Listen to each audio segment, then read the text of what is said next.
Hello दोस्तों। Channel पर नए हो तो चैनल को सब्सक्राइब कर दो। हिमालय की बर्फ से ढकी चोटियों के बीच बसा कैलाशपुर गांव हर सुबह सूरज की सुनहरी किरणों से नहा उठता था।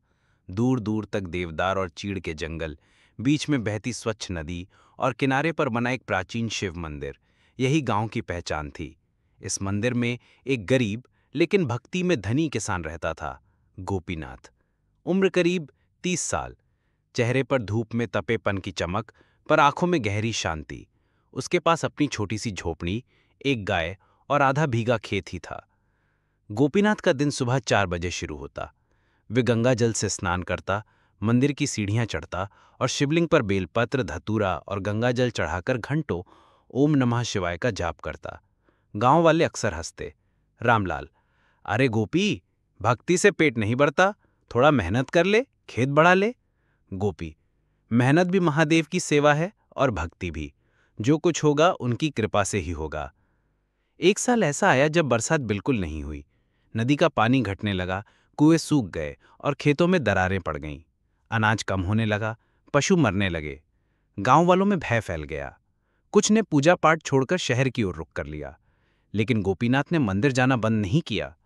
अब उसके पास बेलपत्र कम हो गए, गंगा जल लाने के लिए उसे मीलों चलना पड़ता, लेकिन उसने कभी शिवलिंग को सूखा नहीं छोड़ा। एक दिन उसकी मां बोली, बेटा, तू खुद भूखा है, फिर भी पानी शिवलिंग पर चढ़ाता है, क्यों?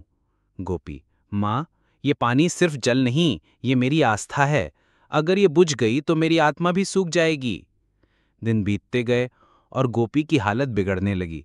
अब उसका खेत बिल्कुल बंजर था। गांव वालों ने ताना मारना शुरू कर दिया। रघुनाथ, क्यों गोपी, तेरे महादेव ने तेरा खेत हरा नहीं किया? गोपी, कभी कभी परीक्षा लंबी होती है, लेकिन अंत में जीत भक्ति की ही होती है। एक रात गोपी बहुत कमजोर होकर मंदिर पहुंचा। उसने कांपते हाथों से पानी चढ़ाया और शिवलिंग के पास बैठकर बोला, भोलेनाथ, अगर मेरी भक्ति सच्ची है तो मेरी मदद कीजिए, वरना मैं आज यहीं आपके चरणों में प्राण त्याग दूंगा। उसकी आंखें बंद हो गईं और एक अजीब सी शांति ने उसे घेर लिया। अचानक आकाश में बादल छा गए, बिजली कड़कने लगी और तेज हवा चलने लगी।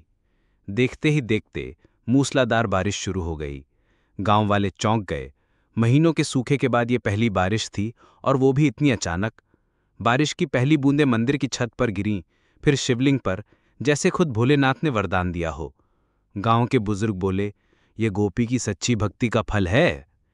जब गोपी जागा, उसने देखा कि मंदिर के सामने एक साधु खड़े हैं, जिनके माथे पर भस्म, गले में रुद्राक्ष और हाथ में त्रिशूल है। साधु मुस्कुराकर बोले, बेटा, तेरी भक्ति ने स्वयं महादेव को प्रसन्न कर दिया। अब तेरे खेत हमेशा हरे रहेंगे और गांव में कभी अकाल नहीं पड़ेगा। इतना कहकर साधु अदृश्य हो गए। गोपीनाथ समझ गया कि स्वयं भोलेनाथ उसे दर्शन देकर गए हैं।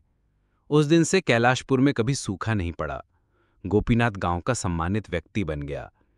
लेकिन उसने कभी अपना अहंकार नहीं बढ़ने दिया।